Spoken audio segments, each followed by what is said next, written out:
हो गया, लाइव भी हो गया।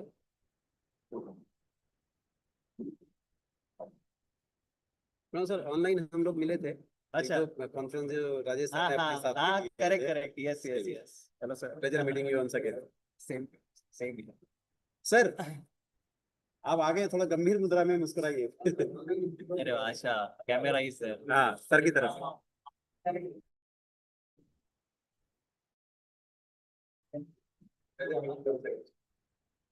सॉरी, वो भी रिकॉर्ड होगा मेरा sir. Good afternoon, and all the participants who are online. We are starting with Act 1, Business Commerce. दोनों होल्ड करना, ये ऑनलाइन वालों के लिए।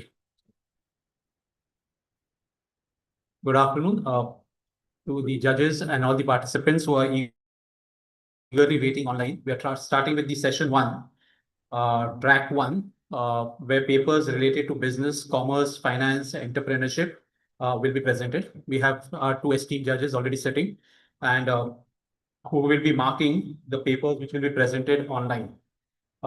It's a privilege that I have been given the opportunity to introduce our first judge for the day, Dr. Khan Ashfaq Ahmed sir. He's from Rizvi College, a professor, former principal, experience of, he's been teaching in Rizvi College since 2000, that is experience of more than 25 years. He has completed his PhD from Aligarh Muslim University. He has written various textbooks, awarded with various awards, written various research papers, already guided, 10 students have completed PhD under him, and 8 students are on the way of completion their PhD under him. He has been actively involved in other extracurricular activities like military training, horse riding, NCC cadet. He has been a state level volleyball player, etc. So I welcome you, sir, and it's an extreme honor that you will be judging the people who will be presenting the papers. Thank you, sir. Thank you. I now ask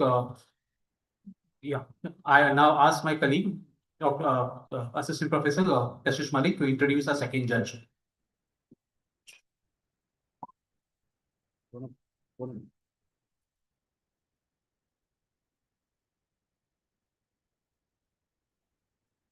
Good afternoon, everyone. We have another judge, Dr. Kunal Punjabi, and we welcome sir. Sir is a marketing professional over the 17 years of the experience in the marketing, branding, and promotion.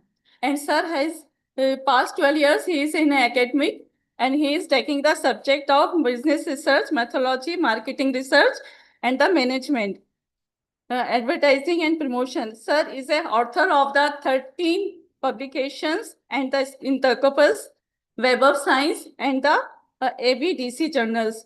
Sir is also awarded the Best Faculty Award from the NIMS, and he is working in a assistant professor in a NIMSM, and sir is done the PhD from the Symbiosis Pune. We welcome you, sir. Thank you. Now I request my colleague to announce the name of the participants. Sadaf ma'am.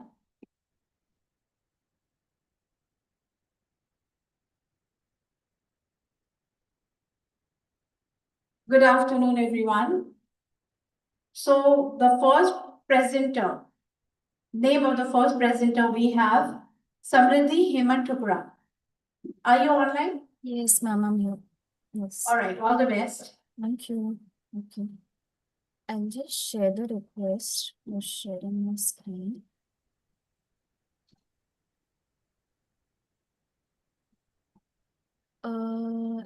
It's showing that the host, yeah, fine. Thank you. I hope my PPT is visible. Yes. Okay. So starting on this note, this is my topic for the presentation, perceptions of digital payment systems among young adults. Okay. And I want to study the role of security, reliability, credibility, and These are all very fancy words. Let's start by why I chose this paper particularly for this conference. Firstly, the theme of this conference is Atmanirbhar Bharat, which is making India more self-reliant, more empowered, right? So what better way to do that than through cashless transactions? And 22 billion people as of March 2026 actually use UPI as a means of cashless transactions. Now, we are slowly and steadily shifting towards a more cashless economy and government initiatives like Digital India. There has been a growth in urban, semi-urban usage. And yes, young people or the youth are the ones who are the key users, you could say, of digital technology. Now, yes, I already covered this. What is the theory behind this? First one is something called as the TAM model, which is one of the classic models given in the year 1989 by Davis.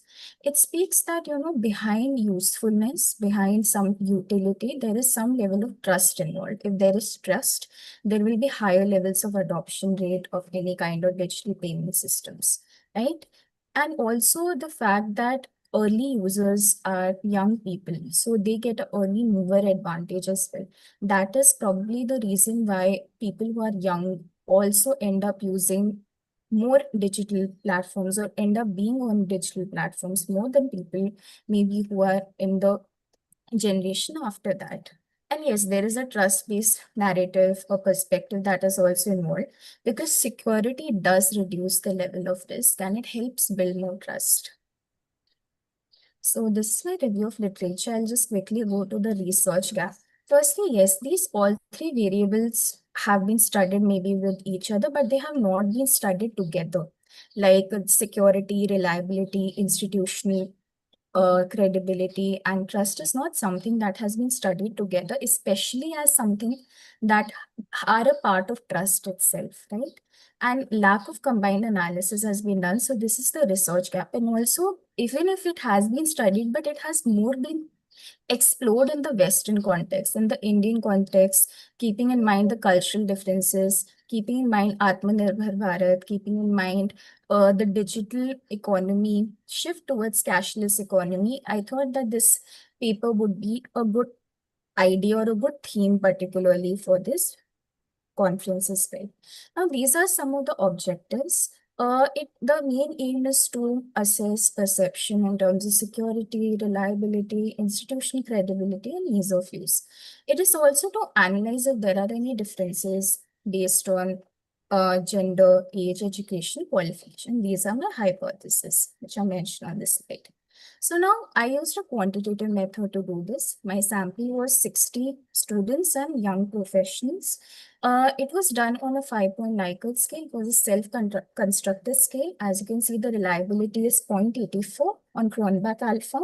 The tools that were used were self-constructed, that is perceived security, perceived reliability, perceived institutional credibility, and perceived ease of use. And these were the analysis methods that I used. Descriptive methods were used like mean, median, mode, standard deviation. Then correlational analysis was done, and later a t-test was done to see if there are any differences with respect to gender, age, or education qualification per se. So these were my results. I'll just quickly go through them.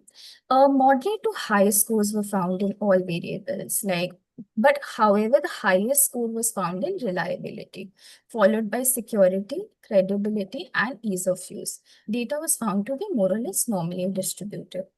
Now, these are the results of my correlation. So, strong positive correlation was found between all the variables, as one can see on the table as well. Between reliability and security, there's a 0.53 positive correlation. Between security and institutional credibility, there's a 0.60 correlation, positive correlation. Between ease of use and perceived security, there's a 0.47 correlation, and so on and so forth. So again, the highest, I would say, the value that can be found in the system is institutional credibility and perceived reliability, which means that the more credible the institution is, the more we are reliant or more we feel that it's consistent with our needs as well. So yes, Riddhi, can you hear me? Yes. So please wind up. We are running short of time. Okay. Okay. Yes, just fine. Last 1 minute. Okay. So as one can see, there were no significant differences that were found between age, gender, and education. So as one can see from the discussion, security does play a very important role in building trust. Institutional credibility enhances confidence. There's a strong interrelationship that suggests trust-driven usage. And conclusion, I would say that yes, digital payments are widely accepted among the youth. UPI especially is something that is found to be more credible. Reliability and security are one of the key factors behind it. And perceptions are something that are consistent across all groups, all genders, and all ages. Some of the limitations that I would like to acknowledge in my study is a small sample size, which is 60. Later on, I plan to do it on a bigger, larger scale, maybe on 120 or a 200 sample. This was more like an exploratory study done just for the purpose of this conference. And it is limited more or less to young adults. So again, the UPI is something that is not only being used by young people, young adults, it has been used by people who are of older ages when these days, and even school children. So this is also the population or sample that I would like to explore later as well, or maybe do a comparison study between them that would help me get a more nuanced analysis. Then future research, again, I would like to do this on a longitudinal basis because this is more cross-sectional nature. That is, people of different age groups are studied all together. But here I would like to maybe take one sample and maybe study them later as well. So like if I'm taking 15-year-olds, I would like to study them when they're 30, when they're 45, like that. So on this note, I would like to thank you. If there are any questions, I'm open to them. Thank you for this opportunity. Thank you. I'll stop my screen. Go to the next one. No? Yes. So, Yeah, thank you. We'll go to the next participant.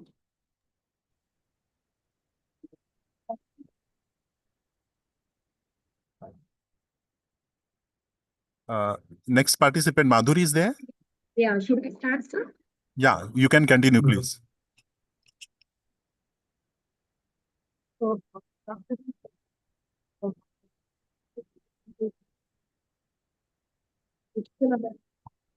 Hello, can you hear me, Madhuri? yes, sir. Just No, give me 3 minutes.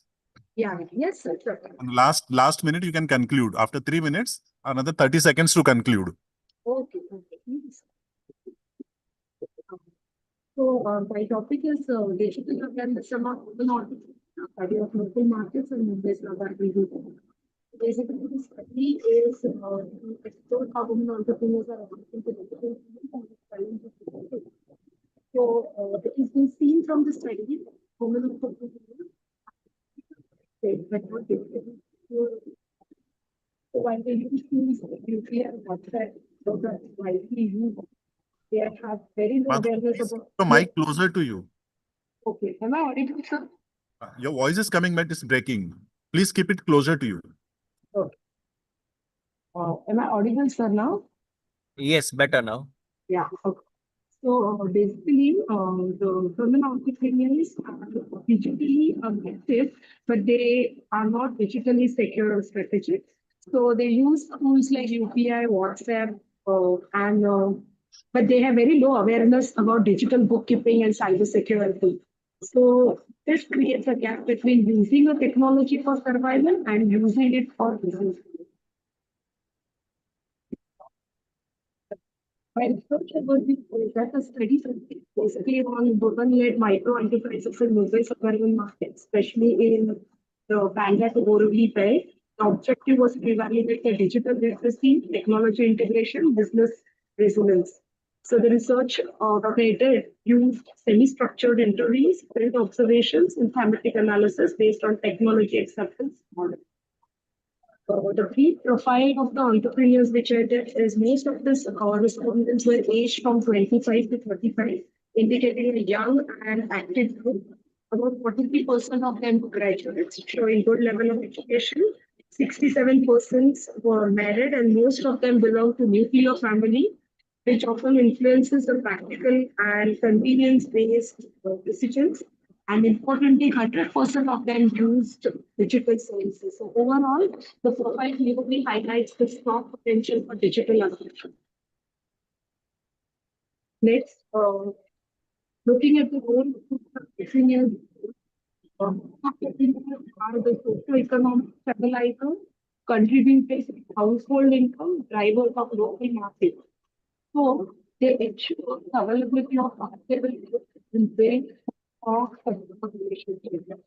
These relationships are shifting from social capital, digital capital, to like WhatsApp and email. The key concept of the study is the technical state. Women are using technology mainly for survival. They are accepting digital payments, communicating with the customers, but they are not using it for growth. No sales analysis or no digital inventory. No, there is limited online expansion. What was seen through the office. So the gap is between the technology and understanding the technology strategically. So, challenges here were infrastructure, what they faced. So the interviews, what we came to know, like many of them, like permanent and secure stalls. Many of them had fear for loan documentation, so that prevented them from accessing the time was a major constraint for the women entrepreneurs since they have to also look after the household responsibilities, which limited their business expansion. When it comes to digital awareness among this respondents, it's uneven. But mobile payments are very widely used in social marketing is very high. There is limited understanding of digital bookkeeping and cybersecurity awareness amongst the women entrepreneurs. It was negligible. And this indicated that although the women were using, as there was entrepreneurs using digital, the overall depth of the knowledge and understanding remains quite. So, although the government schemes are available to support women entrepreneurs, less than 10% of the respondents have seen that they know how to, accept them. Digital documentation requirements were nature barriers, and support systems are not well documented. So as a result, there is a significant gap between the Madhuri, all. Yes, yes, sir. last few 30 Yes, seconds. yes, I'll conclude. So, to conclude, I would only say that women entrepreneurs have already taken the first step towards digital adoption. The next step is critical. It is from basic usage to deeper understanding, from simple transactions, strategic use, and from more access to tool empowerment. So, digital tools should help them to should not only help them to survive, but also help them to grow. Thank you so much.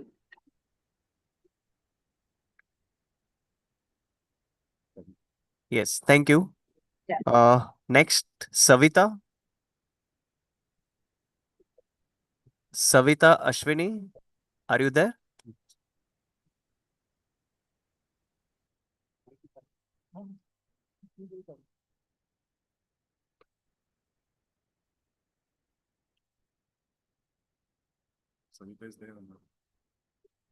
Hello, Savita, are you there?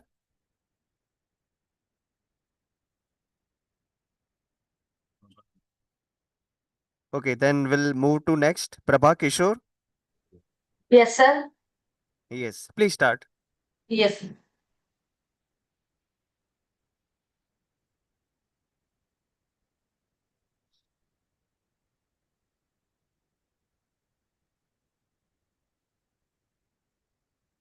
Am I audible? Yes, please. Hello? Yes, you are audible. Please start. Yes. Yes. Good afternoon, everyone. Again, 3 minutes and last 30 seconds to conclude. Okay. Sure, sir. Yeah. Please continue. My topic of paper is empowering the backbone role of women-led startups in achieving Atmanirbhar Bharat. The topic highlights how women entrepreneurs are becoming key contributors to India's self-reliant growth. Atmanirbhar Bharat focuses on building a strong and self-reliant economy. While large industries are important, the real strength lies in MSMEs and startups. In recent years, women-led startups have emerged as powerful drivers of innovation and inclusive development. That's why it is rightly said, self-reliance is not built in factories alone, it is built in ideas, and women are leading those ideas. The main Just a minute, sir. It's not going down. Yes.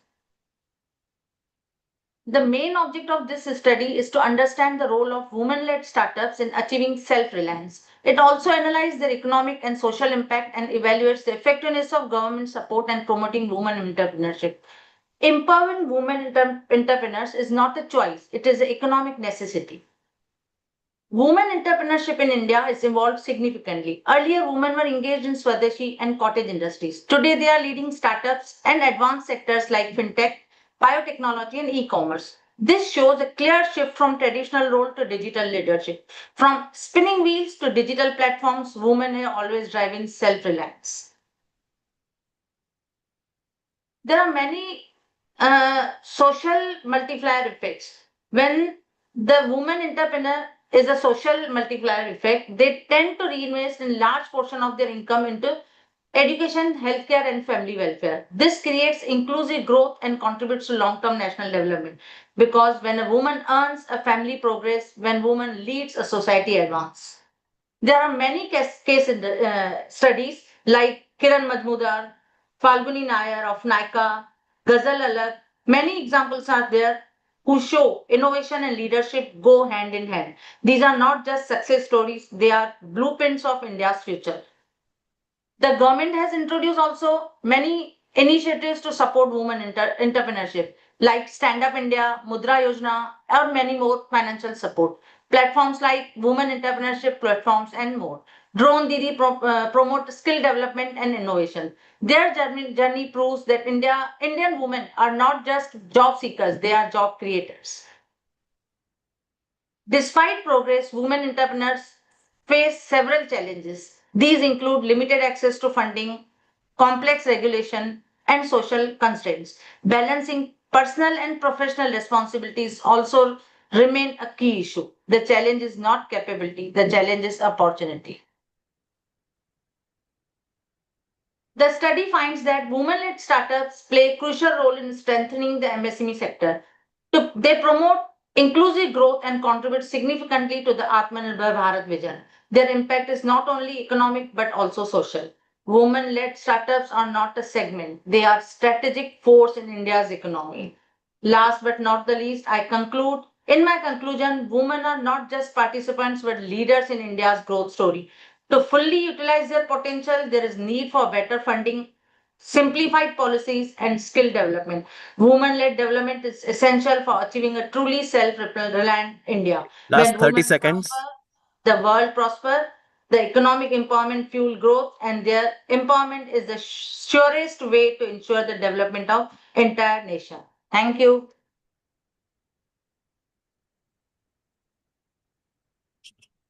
It's over, sir. Yeah, thank you. Aditi is there. Yes, sir, I'm here. You can start your presentation. Yes. 3 minutes plus 30 seconds for winding up. Sure. Sir, is my screen visible to you? Yes, it is visible now. It is visible. All right. I'll just put it in present mode. Yeah. So I've worked on this paper along with my research guide, and we have titled this paper as a study on entrepreneurial ecosystem in higher education and the impact of institutional support and startup awareness on students' innovation mindset. So we have been talking about, how entrepreneurship paper should be introduced in higher education level, and what actually happens with that is something that we actually wanted to find out. So I have divided my introduction into three main parts: background, problem statement, and objectives. Moving ahead with the background, in the context of Industry 5.0, the area where we are trying to, coexist with the AI and technology, we need to understand higher education institutions are increasingly shifting from traditional knowledge to delivery of fostering innovation and entrepreneurial mindset. Universities play a key role in building entrepreneurial system that supports students through institutional innovation initiatives such as incubation centers, mentoring, and entrepreneurship education. At the same time, startup awareness helps students understand business model innovation processes and emerging opportunities. Together, these factors nurture as innovation mindset. and enable students to address complex socioeconomic challenges and contribute to sustainable development. So the problem statement of this particular research area or the research paper is, despite the growing emphasis on entrepreneurship education in the era of Industry 5.0, many students still lack sufficient exposure to the startup ecosystem and structured institutional support. This gap restricts the development of an innovation mindset among learners. Therefore, there is a clear need for empirical research to examine how factors such as startup awareness and institutional support influence students' innovative thinking in higher education institutions. Now, I have figured out 5 objectives for my research paper to examine the role of institutional support in developing entrepreneurial ecosystem in higher education, to assess the level of startup awareness among higher education students, to analyze the influence of institutional support on startup awareness, to examine the relationship between startup awareness and innovation mindset among students, and to evaluate the combined impact of institutional support and startup awareness on students' innovation mindset. Moving ahead to the research methodology, we have gone through a lot of review of literature where we have read articles from different journals, but these are few that we have listed down which we thought is important that one should know, and there was limitation on word count, so these are the few papers that we have included in the research paper as well.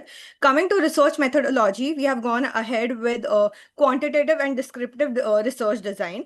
The data collection is majorly based on primary data, and we have collected this particular data using a questionnaire based on Likert scale responses.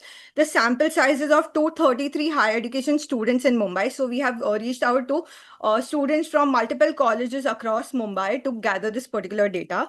The sampling method is convenience sampling technique.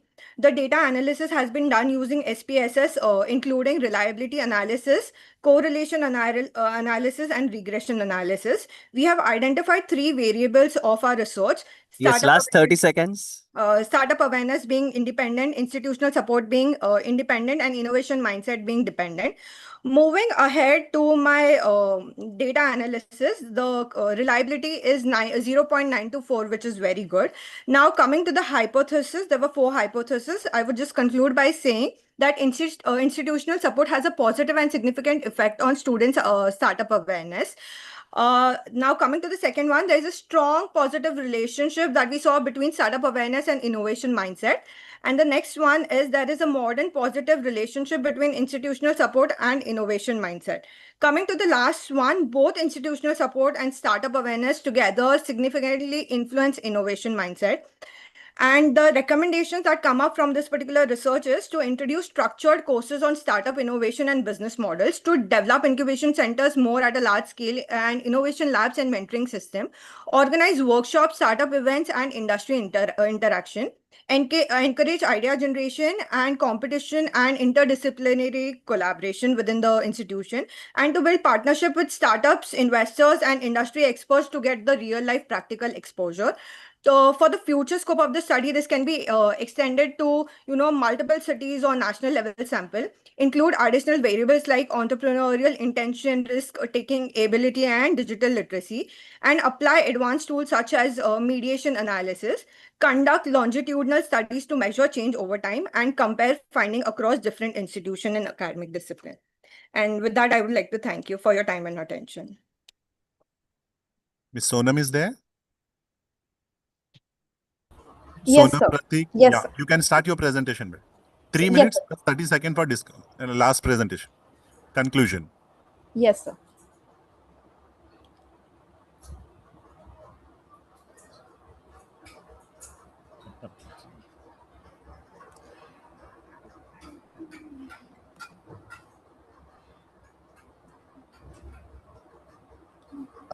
Sir, can you see my screen?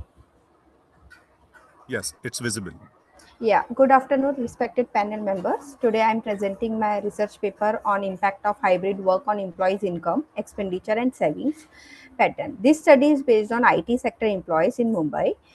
The main aim is to understand how hybrid work has affected employees' income, expenses, savings, and financial stability. Hybrid work means employees work partly from home and partly from office.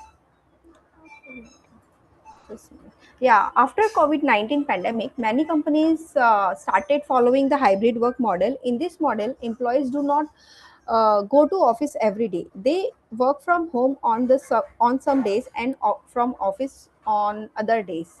This changed the daily routine of the employees. Earlier, employees spent more on travel, food, outside for formal clothes, and office-related expenses. Under hybrid work, some expenses reduced, but some expenses increased, like internet bills and electricity bills. This study tries to understand whether the hybrid work is financially beneficial for employees or not. Um, yeah, this study is important because hybrid work is no longer temporary. Many organizations are continuing hybrid work even after the pandemic, so it is important to understand its financial impact on the employees. This study helps employees understand how hybrid work affects savings and spendings. It also helps employers and HR managers design better hybrid work policies. For example, if employees are spending more on internet and electricity, companies may think about giving internet or utility allowance.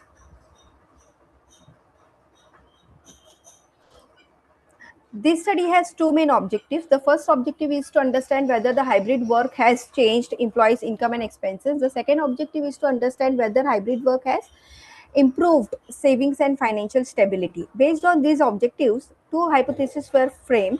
The first hypothesis says that hybrid work has no significant impact on employees' expenditure. The second hypothesis says that hybrid work has no significant impact on savings and financial stability. These hypotheses were tested using statistical tools. Just a minute. For this research, I used a quantitative approach. The study is descriptive and analytical in nature. Primary data was collected through a structured questionnaire. The questionnaire included closed-ended questions and Likert scale questions. The sample size was 101 IT employees from Mumbai. Convenience sampling was used because respondents were selected based on the availability and willingness to respond. For data analysis, I used percentage analysis, descriptive statistics, one sample, t-test, and chi-square test. This slide shows the basic profile of the respondents. Out of 101 respondents, the majority were young employees. Around 62.4% respondents were from the age group of 18 to 25 years. Female respondents were slightly more than male respondents. Most of the respondents were single. Most respondents had either bachelor's degree or master's degree. Many respondents were entry-level employees, followed by analysts, developers, engineers, and team leaders. Overall, the study mainly represents young and educated IT professionals. This is important because young IT employees are generally comfortable with technology and hybrid work. This slide explains the impact of hybrid work on income and expenses. Many respondents felt that their net income increased after adopting hybrid work. Around 44.6% respondents said that their net income moderately increased. Around 19.8% said that net income significantly increased. After that, altogether, around 64.4 respondents experienced positive change in income. Coming to one of the most important areas affected by hybrid work, in this study, 54.5 respondents said that their commuting expenses reduced. This is because they don't have to travel to office every day. Due to reduced travel, employees were able to save money. A very important finding is that 80% respondents felt more financially stable under hybrid work. Many respondents also agreed that their savings has increased and their budget improved. Some employees also said that their financial stress reduced. This shows that hybrid work helps employees to manage their money better.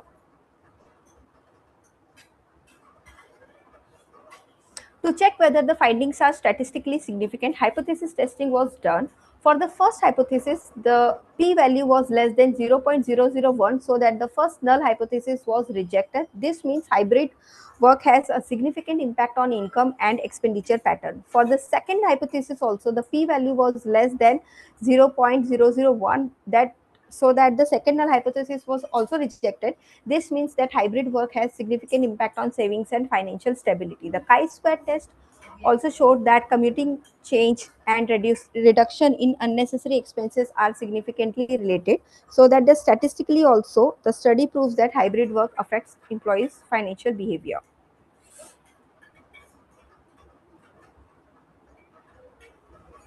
To conclude, the study shows that hybrid work has a positive impact on employees' financial well-being. Although internet and electricity expenses increase, employees save more on travel, food outside, and other office-related expenses. Because of this, many employees feel more financially stable, and the study also shows that hybrid work helps in better budgeting, better saving, and reduce financial stress. However, the study has some limitations. It is based on only on 101 respondents from the IT sector in Mumbai. The responses are self-reported, so they are based on the perception of the employees. In future, similar studies can be done with the larger samples, different sectors and different cities. Organization can also consider giving internet or electricity allowance to employees working in the hybrid work. Thank you. Pankaj Jain is there? Pankaj is there? Pankaj Jain?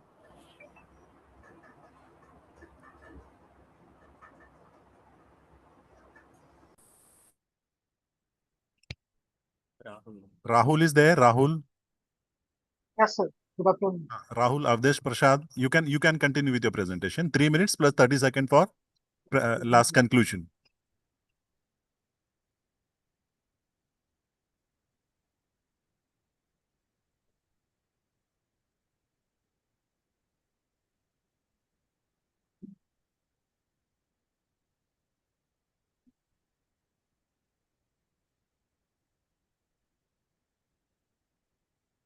Sonam, you can close your slides.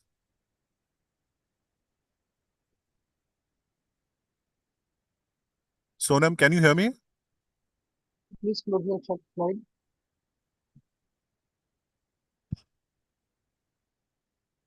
So I'm not Hello, able Sonam to- madam. Hello. Hello, okay, madam, can you hear us?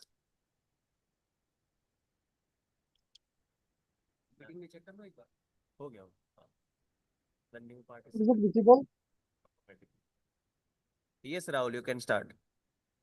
So good afternoon. My name is Rahul Tiwari. And the research title is A Study on Impact of UPI Adoption on Consumer Buying Pattern. Sorry.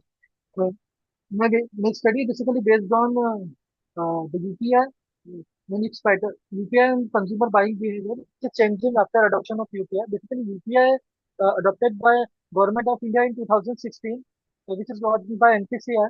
The primary object of this study is to promote the UPI transactions as well as to support the digital payment and digital banking.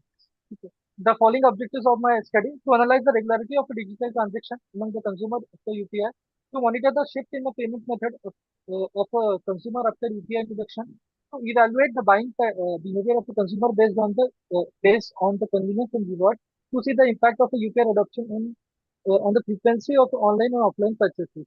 The following, I have used descriptive research design, and the data is collected via structure questionnaire. I have collected data from 168 respondents, and the tools that I have used, that is percentage and chi-square. The following are the research gaps. So basically, I have found the following research gaps. Basically, research initially I have seen the data is a recent study is based on the different area have collected data is only in Nagpur district. The previous study is not based on Nagpur district data. The These are the hypothesis where I have checked the result. The first hypothesis is based on where I have checked the digital transaction is used to increase the after adoption of UPI. And second hypothesis is not test the digital transaction is not increased after adoption of UPI. After statistical calculation, I have found that the H1 is H0 is rejected and H1 is accepted. Uh, the result of hypothesis 1, UPI significantly increased the digital transaction. Hypothesis 2, the result of hypothesis 2 is significantly shift from cash to UPI transaction. The result of a hybrid is 3, which is based on buying behavior. And the conclusion is the buying behavior has been significantly changed because H0 is rejected and H1 is rejected. The result of a hybrid is 3 is the purchase of frequency has been significantly increased because H0 is rejected and H1 is accepted. The key finding. The key finding of a study is to significantly rise the digital transaction, shifting from cash to UPI, the change in the consumer behavior, in, and increase in purchase frequency of a consumer after adoption of a UPI, which is the final conclusion is said that the UPI has increased the buying behavior as well as buying pattern as well as shifting from cash to non-cash transaction, non-cash to non-cash transaction. Conclusion: UPI drive the cashless economy, enhance the convenience and speed, strong impact of consumer buying and support the digital transaction initiative. According to the study, we can say that after adoption of UPI, around 80 to 85% user has been shifted from cash to non-cash transaction, which is UPI. If you see, the UPI is a need of a hour, and currently all the UPI user are basically very happy with the UPI because of security and the features which is provided by UPI and its various benefits and the services offered by the UPI. Basically, NPC, National Payment Corporation, are significantly playing an important role, as well as government is promoting. India is the first country which promotes the UPI. Now, uh, in the Indian market, total user of UPI is 80 to 85%, and currently we are the leading brand ambassador of online transaction in the world. Thank you.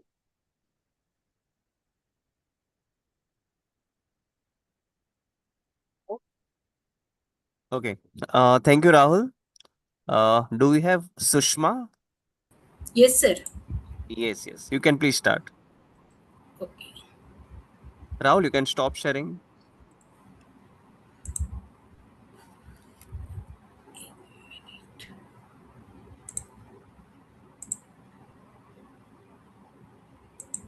So I just wanted to confirm I'm last in the list in presentation.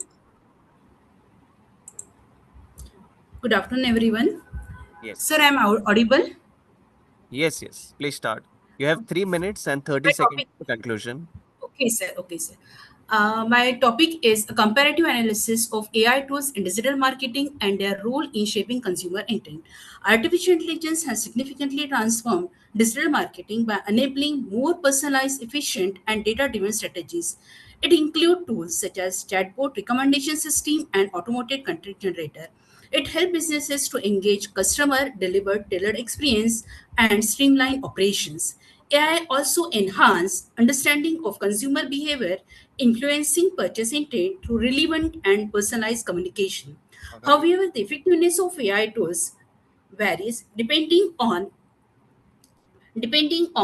their design, implementation, and user acceptance.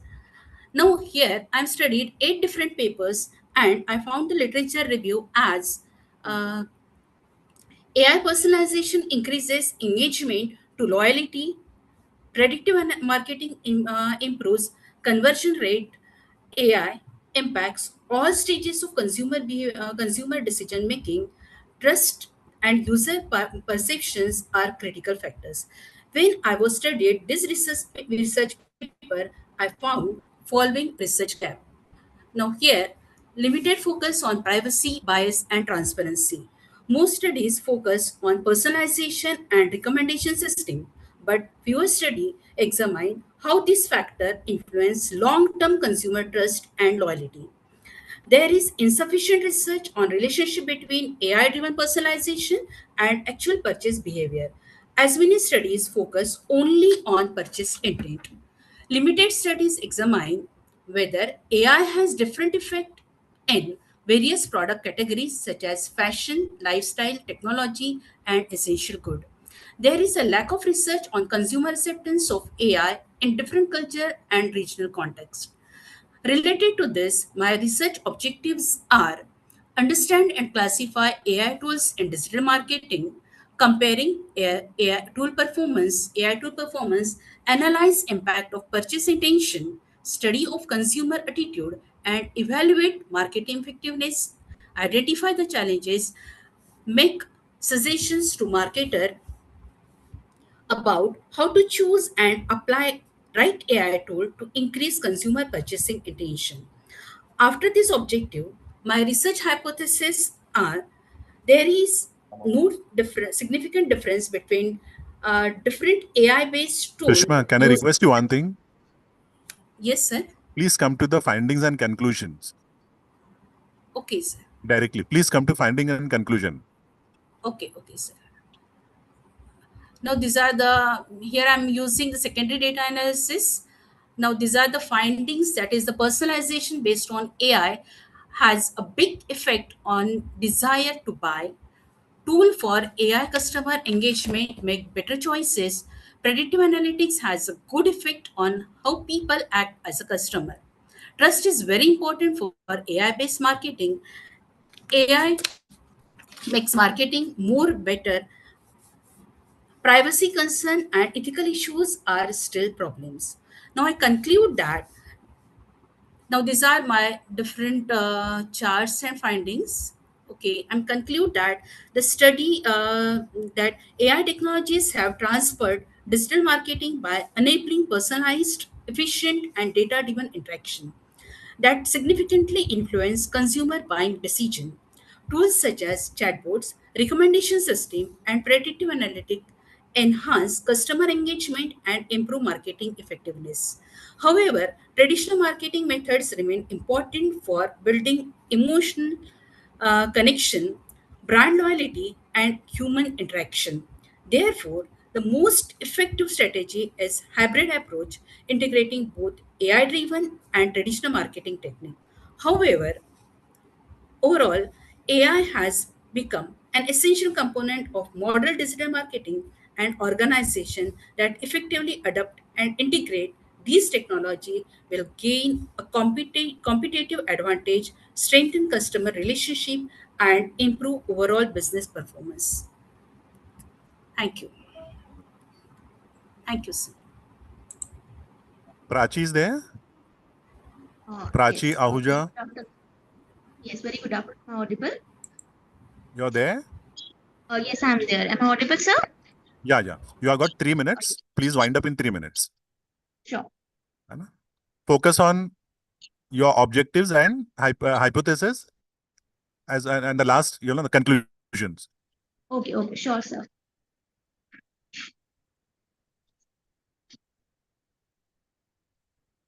So today's conference is all about Atmanirbhar Bharat. So the Atmanirbhar Bharat cannot be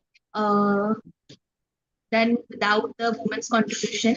So I, Prachi Ahuja, along with Dr. Kirti Meghani, we have done research on a study of growth of online business among women entrepreneurs in contemporary digital landscape.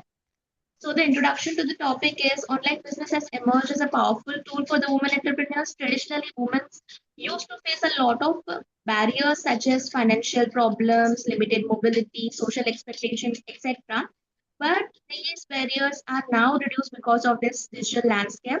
E-commerce is providing them flexibility, removes barriers, enables women to unlock their full potential. So further, some literature review was done on the correct and study.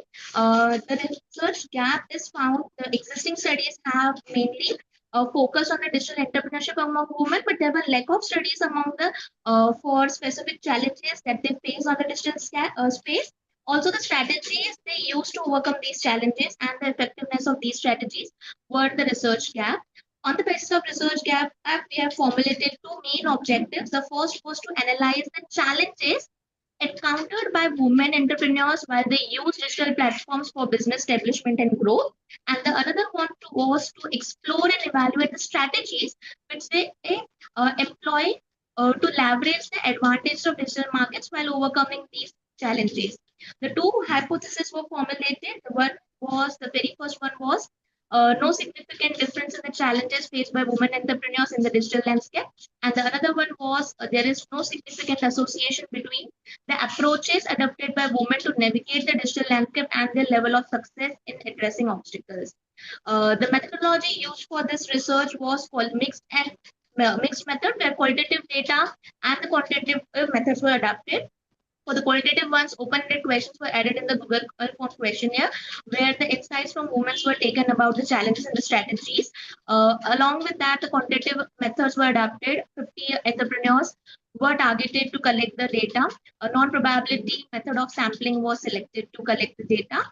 The analysis were, while the data was collected from 50 women entrepreneurs, 67.3 use a digital platform, while only 32.7% entrepreneurs responded that they are using traditional platform. For the testing of hypothesis, the first hypothesis, we aim to examine whether there is a significant difference in the level of challenges faced by women entrepreneurs using digital platforms versus traditional method. The test for this was independent and sample t-test. This test is used when we want to compare the mean values of two independent groups. So here the two independent groups were digital platform versus traditional business users. The result shows that the t-value was minus 11.50 and the p-value is less than 0.001, which is highly significant, which concludes the study as the null hypothesis gets rejected and there is a significant difference in challenges. Women entrepreneurs face few challenges in digital platforms compared to traditional methods. This confirms that digital entrepreneurship reduces barriers and improves ease of doing business. For the second hypothesis, we examined whether there is a relationship between the strategies adopted by women entrepreneurs and their success in overcoming challenges. The test used here was chi-square test, which is used to examine the association between two categorical values. And the result shows that the p-value is again less than 0.001, which is again statistically significant. And again, the null hypothesis gets rejected, which shows a significant association between the strategies adopted and success in overcoming challenges. The strategies which were more effective than others were mainly social media, marketing, and the online advertising, which was around 26% favored, and the website optimization around 24%. Along with that, other strategies like CRM, email marketing, diverse e-commerce platforms were also contributed. So the result supports the alternative hypothesis. Further, for the major findings were most women entrepreneurs prefer digital platforms due to flexibility. Second, digital platforms present fewer challenges compared to the traditional business. Third, its effective use of digital strategies significantly improves the business outcomes. So overall, digital entrepreneurship acts as a catalyst for women economic empowerment. Few suggestions are there. There is a need to improve digital literacy programs to enhance their skills. Mentorship and networking opportunities should be developed through online communities. Specialized funding support to remove the financial barriers should be provided to women entrepreneurs. Additionally, user-friendly e-commerce platforms and training in digital marketing can further strengthen their business growth. Thank you. That was all from my side. Okay, thank you. We'll move to next. Prajakta. Yes, sir. Good afternoon, sir. Yeah. Good afternoon. Please start. Yes, sir. I'm sharing my screen. Yes. Is my screen is visible?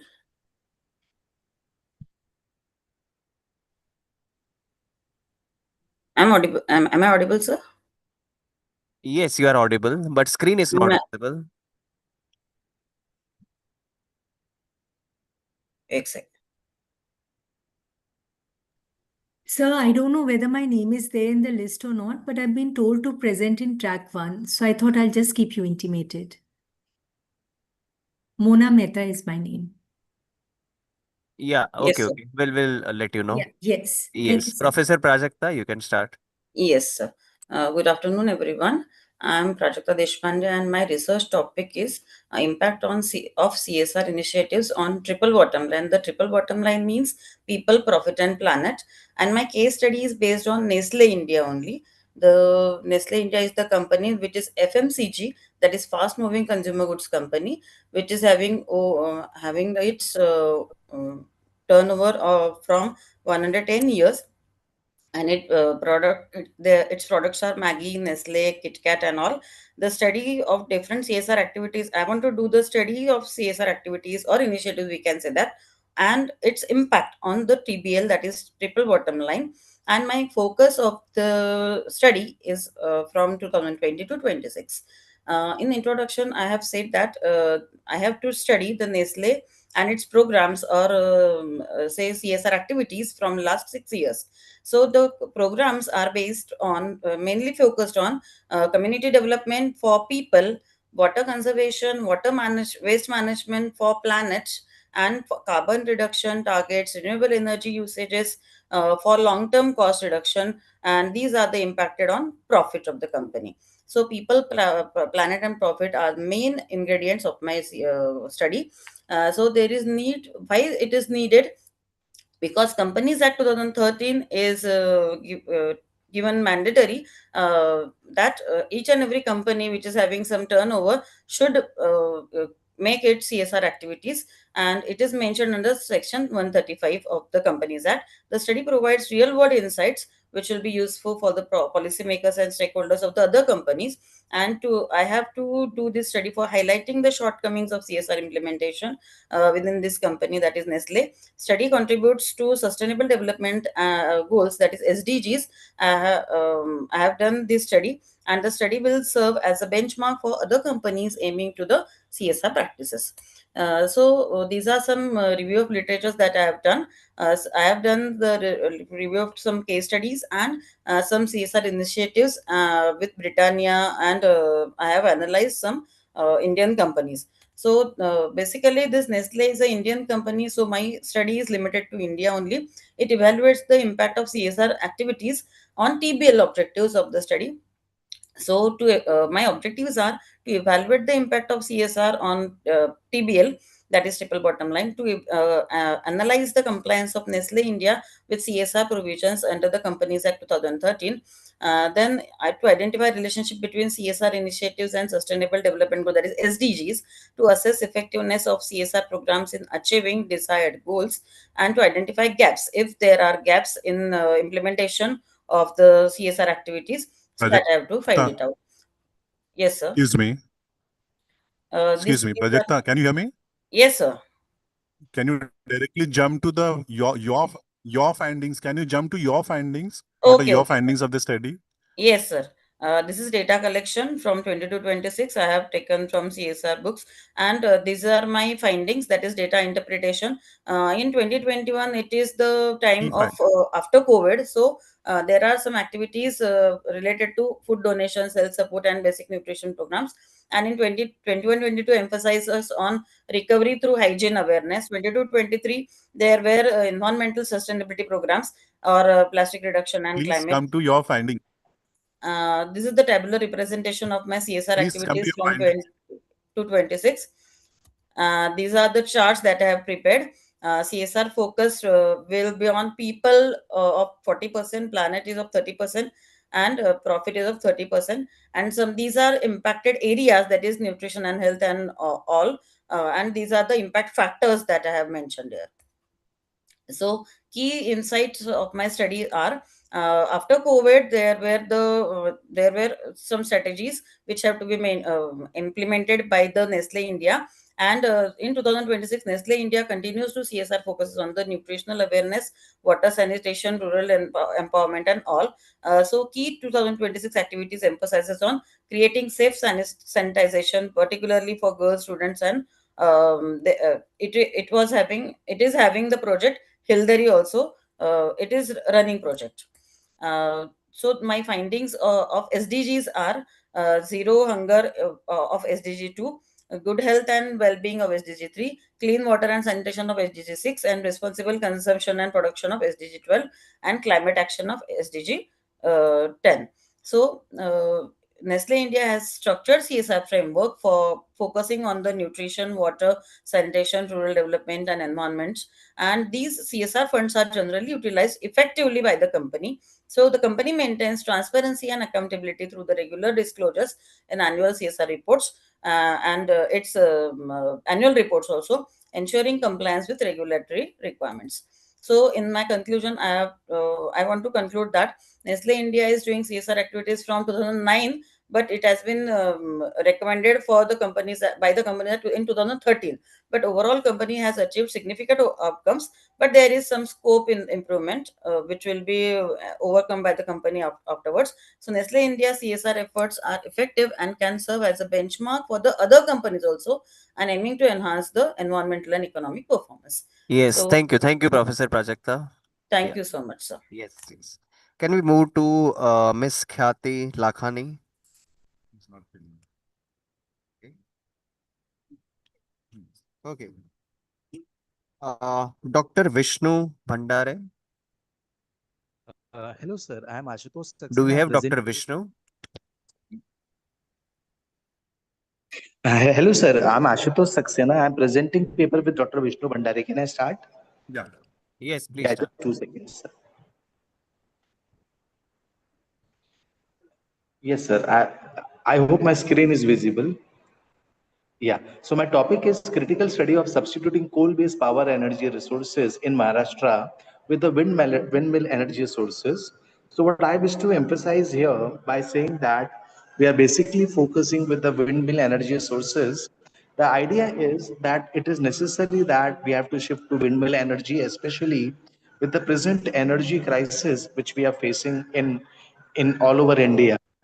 So basically, my introduction is about how exactly there is a paradigm shift, how we can have a greater preference, and we can move away from the traditional sources towards low cost and continuous sources like the wind energy. Now, coming to my need for study, there is an immediate need to replace non-renewable sources. The future needs definitely will be fulfilled by low-cost energy, which is basically the use of windmill energy. Then my review of literature basically consists of 4 references, which are totally emphasizing on lower cost availability, renewable sources, windmill energy, as well as greater demand for the future needs. Objectives of study tells us that we are here to analyze that windmill energy as an important source of energy, to develop the increasing use of windmill energy in the future, and also how it is going to emerge important source in the coming few years. Coming to my hypothesis, my null hypothesis politely says that there is no significant contribution of windmill energy for future needs. However, the alternative hypothesis says that there is a significant and continuous contribution of windmill energy for fulfilling future energy needs for business basically. Then coming to my research methodology, I have tried to collect a sample of 350 respondents with a level of confidence 95, degrees of freedom 5, and we have referred to primary and secondary data by the use of statistical tools like simple moving average and variance for conclusions. Coming to my limitations, the researchers has devoted limited time in terms of doing the research. No pilot study has been done, very few recommendations are done, and more importantly, a very less amount of data has been referred. Coming to suggestions and recommendations, there is a need for a policy to promote windmill energy. We require incentivization, we require large scale awareness, and also to accept windmill as a cheap and sustainable source. Coming to my conclusion, we say that windmill energy is certainly the most important renewable energy for future. It is through proper and regular use, it is going to solve majority of the energy crisis.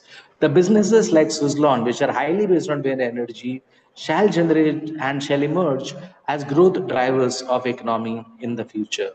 So with these words, I try to conclude here. Thank you so much.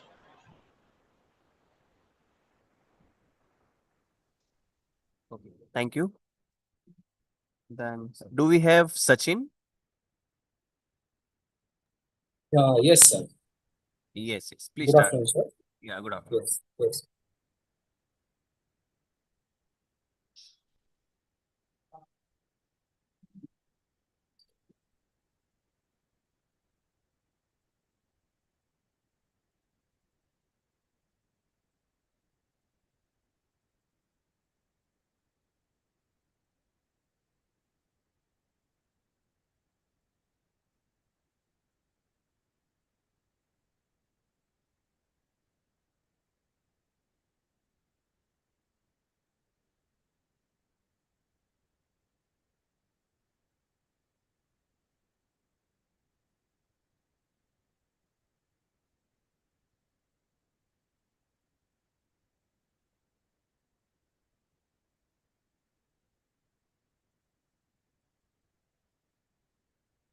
Sir, can I send to you? You're facing any problem?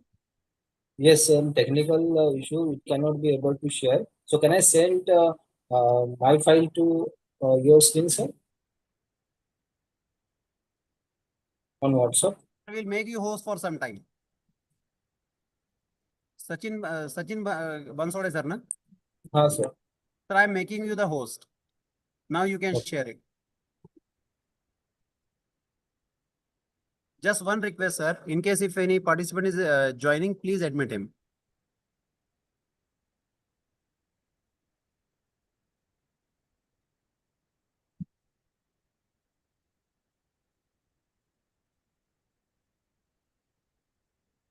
Is this my screen is visible, sir? No.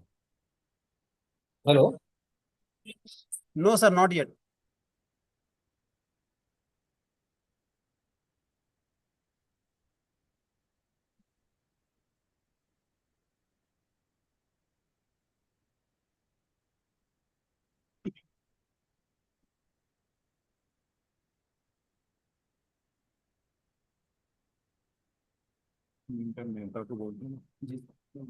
Last one.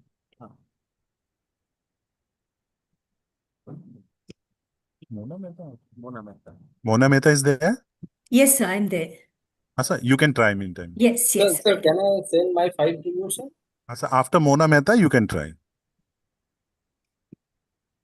Sir, I hope my screen is visible. Yeah. Yes. A very good afternoon. Today I'm going to be presenting upon a study on consumer perception towards sustainable eco-packaging. Ma'am, you have got 3 minutes. Yes, yes, sir. In the food and beverage industry in Mumbai city. So just give me a moment. Yeah, moving ahead, here basically we are talking about how eco-packaging has become important for the food and beverage industry. That is what the research is trying to emphasize. Review of literature I've mentioned over here. I will not waste too much time on the review of literature. Going with the research objectives, if you look at the research objectives, the first research objective is to find out the awareness level of consumers towards eco-packaging in the food and beverage industry. The second is to examine consumer attitudes toward environmental friendly packaging. And the third objective is to evaluate how eco-packaging influences purchasing decisions in the food and beverages industry. The hypothesis is consumers are willing to pay a premium price for eco-friendly packaging. That is H1, my alternative hypothesis. The research methodology used, there was primary and secondary data used, and data was collected from 200 respondents across Mumbai city. Likert scale was used for collecting the data. The major findings that came out from the research that I would like to highlight is 70% of the consumers were aware about eco-friendly packaging. Now that was very good news. 40% of the respondents got to know about eco-packaging from social media. So social media became an effective tool to communicate or for customers to know about eco-friendly packaging. 65% of the respondents stated that while buying food and beverages, they are influenced to purchase products with eco-packaging. That is also good news. However, 55% of the respondents stated that they are willing to pay a high price for eco-packaging. 50% of the respondents stated that they buy eco-friendly packaged products as they protect the environment. Now, what was noticed in the research paper was customers say they are willing to pay for eco-friendly packaging. But when it comes to actually paying, they shy away from it. They are not really paying. Whereas when we tested the hypothesis, it indicated that customers are willing to pay for eco-friendly packaging. So my recommendations that are made is that we have to increase consumer awareness about eco-friendly products, focus on functionality and sustainability. When we talk about sustainable packaging, people also want something that is functional. Reasonable pricing. I think pricing is the most difficult challenge faced by eco-friendly packaging. Make this packaging attractive and encourage consumers to post about it on social media. So I'll definitely like to conclude by saying that eco-friendly packaging is here to stay, but we have to understand the needs of the consumer and conserve the environment. Thank you very much. These are my references. Thank you. Yes, thank you, ma'am. Sachin Bansal. Yes. So, Mr. Sachin, if you are ready. Yes, sir. Is my screen is visible, sir? Yes. Yes, yes. Okay. Yeah, please continue. You have 3 minutes. Okay, sir. Thank you, sir. My name is Sachin Bansode from Dalmia College. My topic is study of financial inclusion through digital banking system. If we see, the RBI defined digital banking that the bank provides various modes, methods on their website and through bank phone application, giving the banking services. And the financial inclusion means giving the access of the finance and banking services to the deprived section of the society. Now we see that digital banking is growing in India is faster uh, as the number of internet users is in India increase. About 900 million people use internet, which is around 64% of our population, out of which 405 million are the internet user, which are the digital payment using various banking digital tools.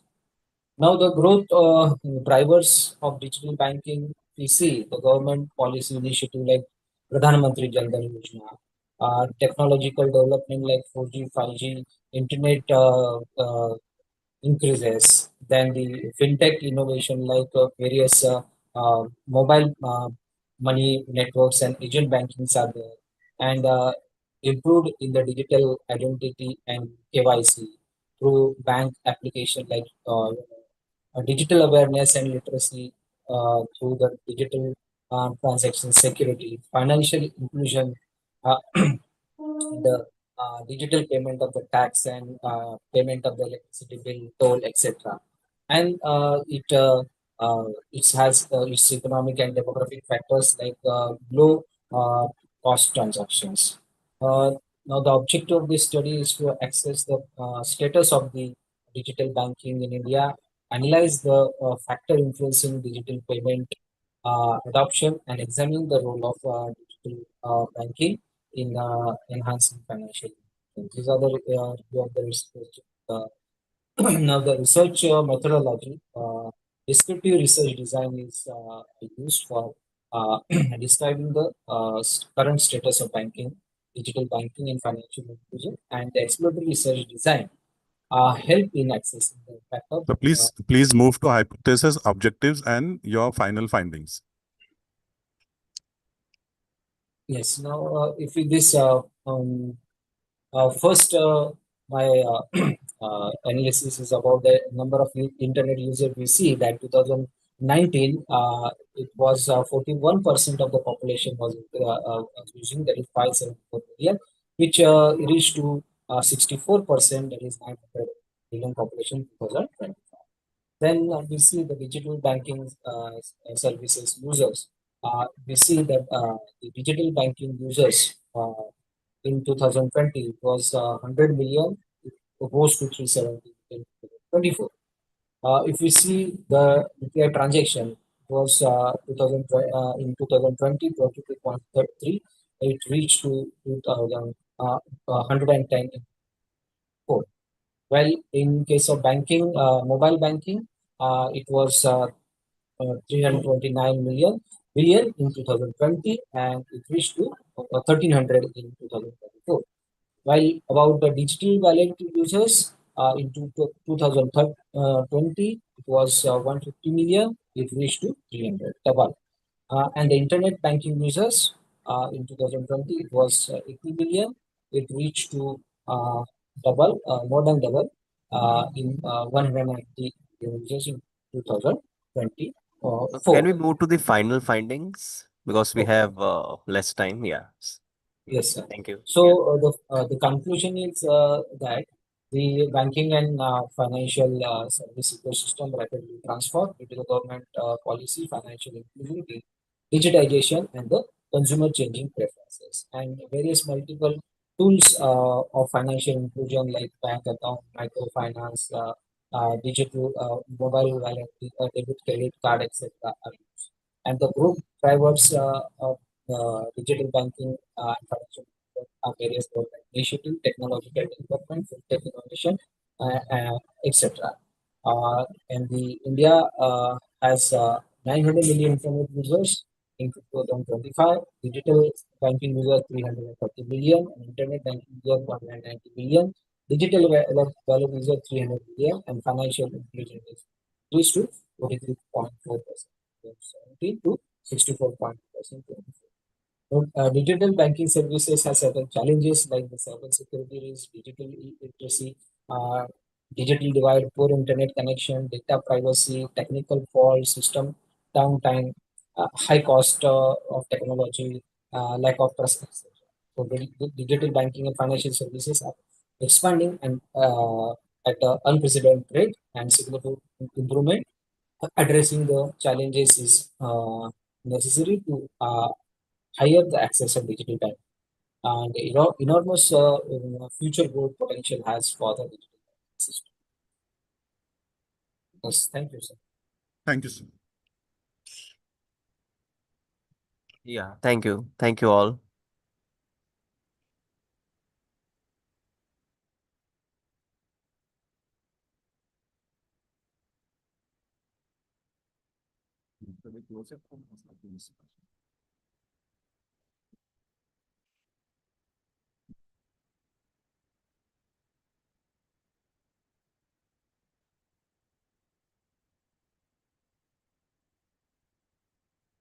Do you have any? No, no.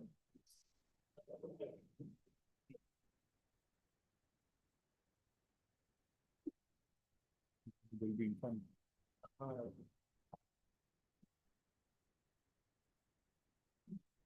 Because officially we will be informing you about your present to final remark. वो sir register नहीं है अपन first session में लेंगे ठीक है ठीक है Participants are requested to be online. We'll be having the validatory session.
All the online participants are requested to be present online. Will be soon starting with the validatory function.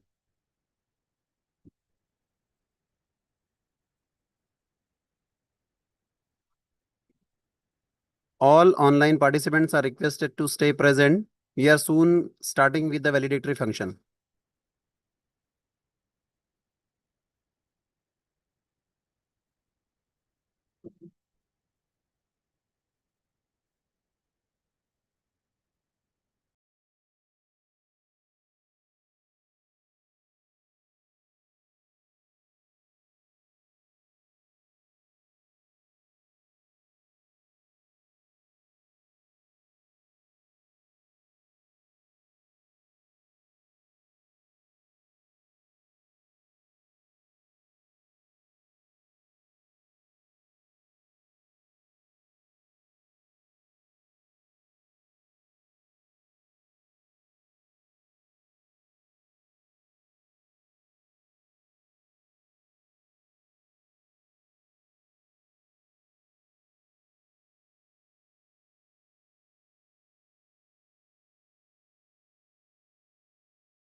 Online participants are requested to stay online. Will be soon starting with the validatory function. 3 बार हो गया.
Here, respected dignitaries, esteemed judges, honorable chief guests, respected faculty members, and my dear students.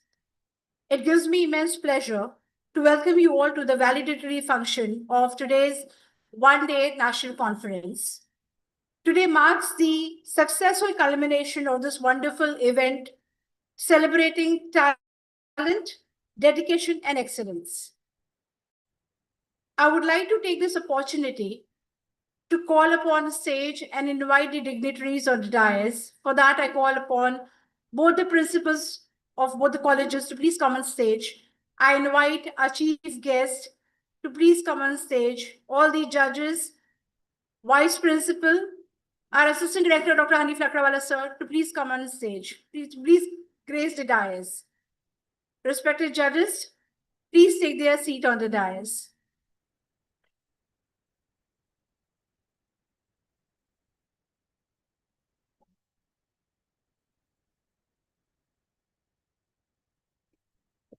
I would also request Vaishali Matre madam to please come on the stage.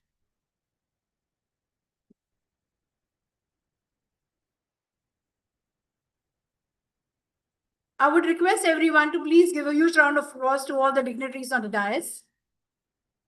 Thank you. Moving ahead, it's my privilege to introduce our chief guest for today's validatory session, Professor Dr. Raj Ankush Soshte, sir, Principal of Nagrik Shikshan Sanstha, College of Commerce and Economics, Mumbai. Sir brings with him over 22 years of undergraduate experience and 16 years of postgraduate teaching experience. He is a recognized PhD guide, a member of various academic boards at the University of Mumbai, and has contributed immensely to research with over 130 published papers. He has also authored multiple books, guided numerous PhD scholars, and has been honored with the prestigious awards, including the Best Researcher Award and the Dr. APJ Abdul Kalam Lifetime Achievement Award. Sir, we are truly honored to have you here with us today. Moving next, I would request our principal, Dr. Shaukat Ali, sir, to kindly felicitate our chief guest of the day.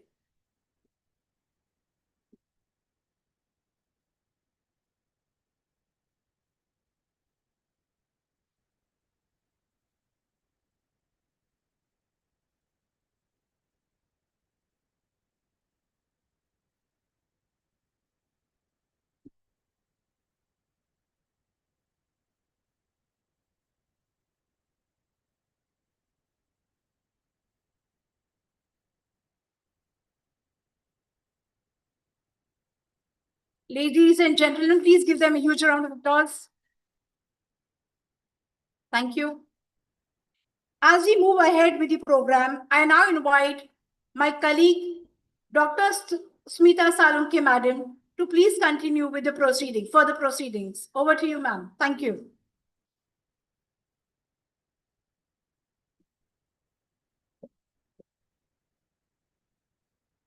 Thank you, Sadaf, ma'am. Good afternoon, respected dignitaries, colleagues, friends, and dear participants. I'm here to give the brief of the conference, but before I do so, I would request the two judges to please join the dignitaries on the dais, please.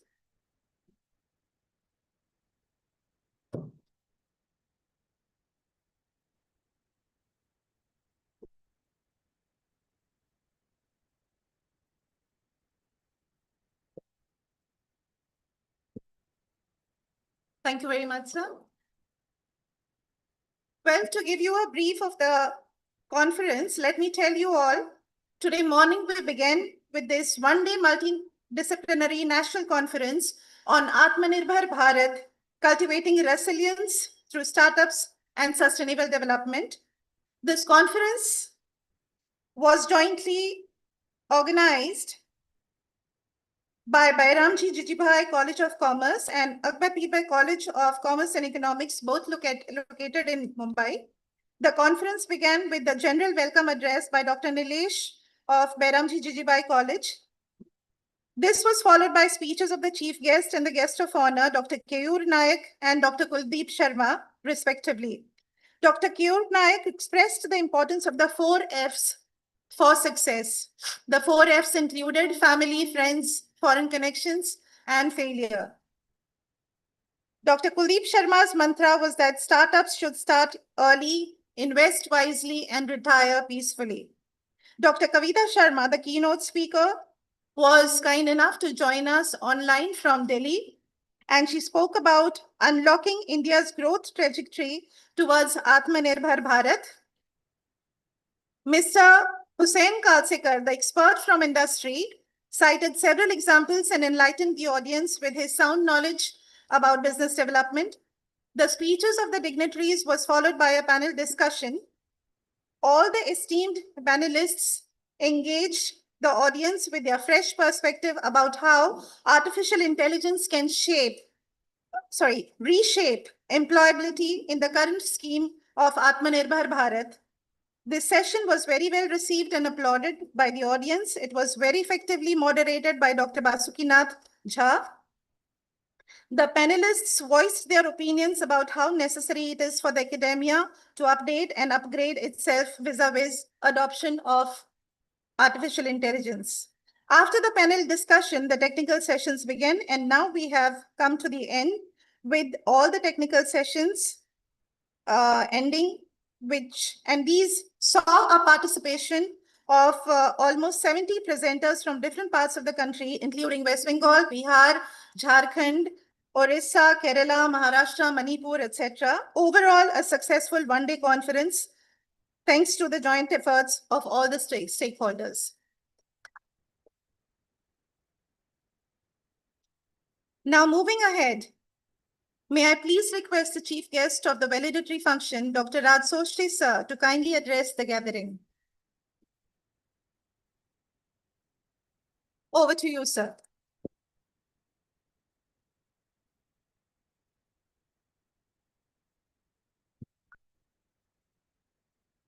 Good afternoon, everyone.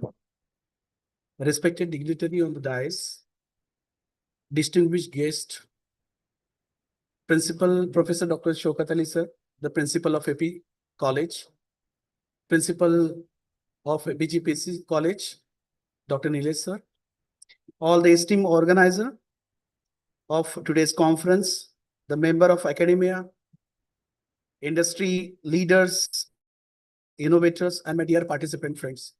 First of all, it is a matter of great honors and privilege for me to be as a chief guest for the validity function for today's national conference, the one-day multidisciplinary conference that is on Atmanirbhar Bharat. And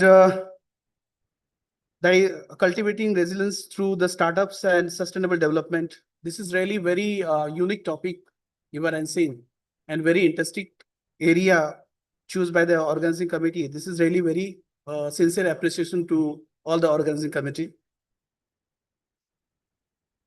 Now entire days, many expert persons come out for the sharing their valuable knowledge toward the particular topic, and the many presenter presented the research papers through this conference. So ultimately, this conference serve as a vibrant platform to all the intellectual exchange, collaboration, and innovations. The idea shares here not the confined to academic discourse. They hold the potential to shape the policies, inspire enterprises, and transfer to the communities in general. The vision of Atmanirbhar Bharat, if you see in the last decades after the coronavirus, because many of our economy is affected, and then later on the government initiate the Atmanirbhar Bharat, these concepts, where totally India stands one of the the growing major economics, as all of you know that, and we are at the stage of contributing there about to 6 to 7% to GDPs. But the self-reliance is not an isolation. It is about the strengthening the domestic, the capability while activity engages the global economy. As such, we know.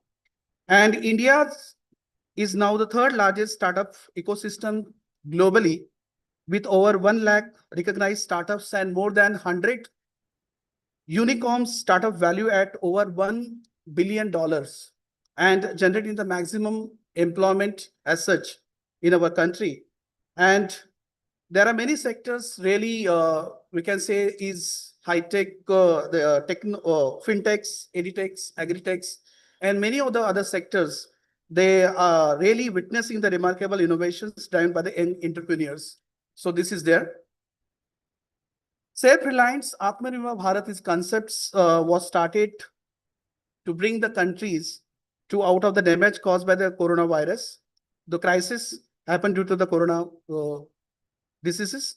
So for 2 phases of self-reliance India introduced, now they're introducing 3.0 in our India, and the maximum investment of 27 lakhs crores has invested by the governments and the Reserve Bank of India in this particular approach.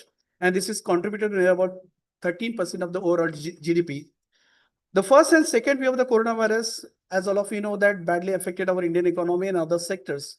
So I think that this is one of the initiative by the government to boost and to recover our nation from this all that happened due to the pandemic. Atmanirbhar Bharat campaigns through the various measures to committed to achieve the targets. Recently, there are different schemes introduced by in third phase also by the governments that are really useful for our Indian economy and the growing the population. They're covering all the employments and other aspects in this concern. There are many schemes like production link scheme, incentive schemes introduced, where there are about 1.97 lakhs crores for the production links introduced under the schemes. And there are many more the benefit from these particular schemes where another important dimension of the Atmanirbhar Bharat is inclusivity. That means near about 45% of the Indian startups today have at least one women directors. And there is a mainly focus on the empowering the rural entrepreneurships and supporting the grassroots innovation. Digital India initiative also expanded internet penetrations to over the 800 million users during this particular periods. After that, the creating unprecedented opportunity for the innovations even in the remote area. Dear participant friends and innovators, this is really very unique topic, I already said, and you are the heart of these transformations. The median age is around 28 years, as Dr. APJ Abdul Kalam always say about the countries, the India's 2020, where their maximum populations at this age, younger age, and that is the potential of our country. And that's why this demographic dividend is a powerful asset, but only if harnessed effectively. Your creativity, your critical thinking, your contribution to the different research by way of the research paper presentations, publication maybe happen in the next after this conference. That is really important for the nations. Your commitment to solve the real world problems will determine how successfully we'll achieve the vision of the resilience and self-reliant India. As far as your conference theme is concerned, first of all, at this say the first innovation must be purposeful. That is, must be the outcome of your the conference. That means this should be focused on solving societal challenges. Second, you mentioned the resilience requires adaptability, collaborations, and continuous learning. And third, sustainability must be embedded in your every idea, every enterprise, and every policy that we expect at this end of this conference. Let the discussions have not end today. Let them evolve into the research projects, research papers, policy recommendation, and community initiatives. Let us build bridge between the academia, industry, and government to accelerate the progress. Now, this conference at the outset, which is always useful to the students, participants, and all. So that is a practically approach should be adopted in our college by way of industrial academic linkages, introduction of incubation centers that will definitely useful to our students as innovators, young student researchers. That is going to be useful, no doubt at all. Before I conclude, I once again congratulate to all the entire committee or organizing team of both the college, the speakers, participants, chairpersons, volunteers for making this conference a resounding success. Your efforts have contributed meaningfully to the national discourse of self-reliance and sustainable development. I'm confident that the ideas nurtured here will translate into impactful actions, driving India towards a future that not only is self-reliant, but also sustainable, inclusive, and resilient. Thank you once again for giving me an opportunity and inviting me for this your conference. Jai Hind, Jai Maharashtra. Thank you so much.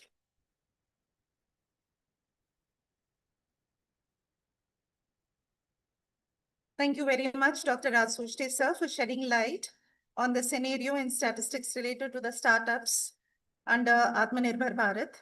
We all agree, I'm sure, each one of us sitting over here, that purposeful innovation is a must for a self-reliant and a progressive country. And I'm sure your talk has inspired the participants online as well as offline. And the guidance that has come from you and the other dignitaries will go a long way in shaping their research towards a progressive nation through their respective domains. May I please request Dr. Balram sir, Dr. Balram Gowda sir, to propose the vote of thanks. Over to you.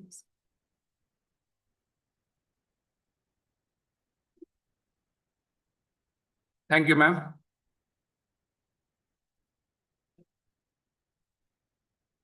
That will be done afterwards. Thank you, ma'am. Good evening to one and all. It is my honor and privilege to deliver the vote of thanks for this one-day multidisciplinary national conference on Atmanirbhar.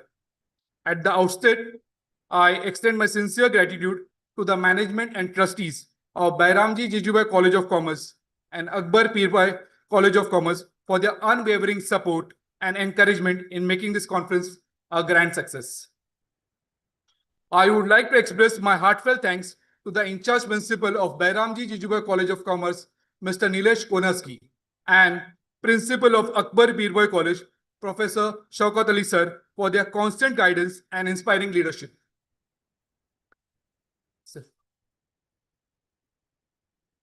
I extend a special note of gratitude to the chief guest of the valedictory function, Dr. Ras Hoste, for gracing the occasion and enriching us with his valuable insights. I also take this opportunity to acknowledge the valuable contribution of the IQAC coordinator, Professor Kirti Mengnani and Dr. Jai Mamtora for their continuous support and coordination. My sincere thanks to the administration head, Mrs. Vaishali Matre, the Vice Principal, Mr. Hemant Jonala and Dr. Vaishali Nadkarni, and the Assistant Director of Self-Financing Course, Mr. Hanif Lakrawala, for their consistent support throughout the event.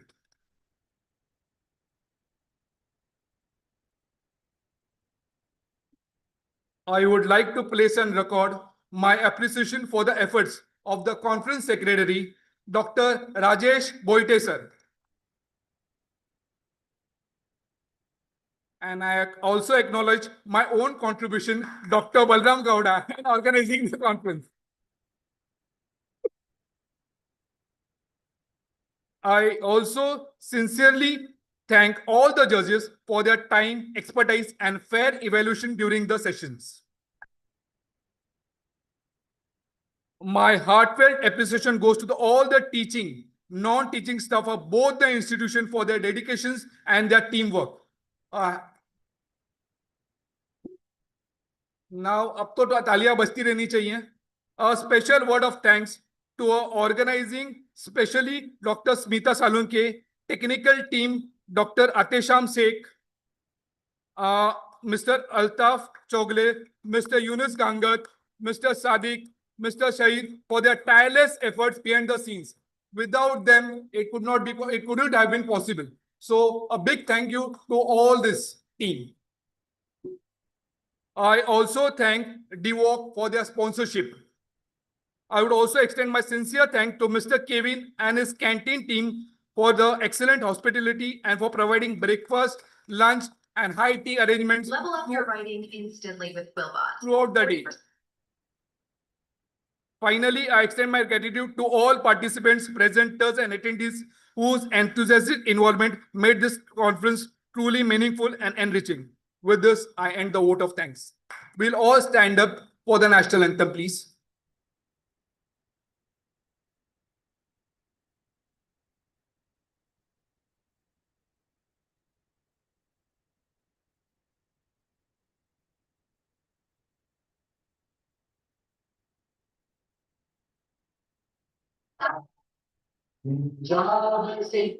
जनगण मन अधिनायक जय हे भारत भाग्य विधाता पंजाब सिंध गुजरात मराठा द्राविड उत्कल बंगा विंध्य हिमाचल यमुना गंगा उच्चल जलधि तरंगा तव शुभ नामे जागे तव शुभ आशीष मागे गाहे तव जय गाथा जन गण मंगल दायक जय हे भारत भाग्य विधाता जय हे जय हे जय हे जय जय जय जय हे Vande Mataram. One more thing. सभी जज और सभी जज और जो भी डाइस पे हैं वो कॉन्फ्रेंस रूम में जाएंगे हाई टी के लिए और बाकी पार्टिसिपेंट्स यहाँ रहेंगे.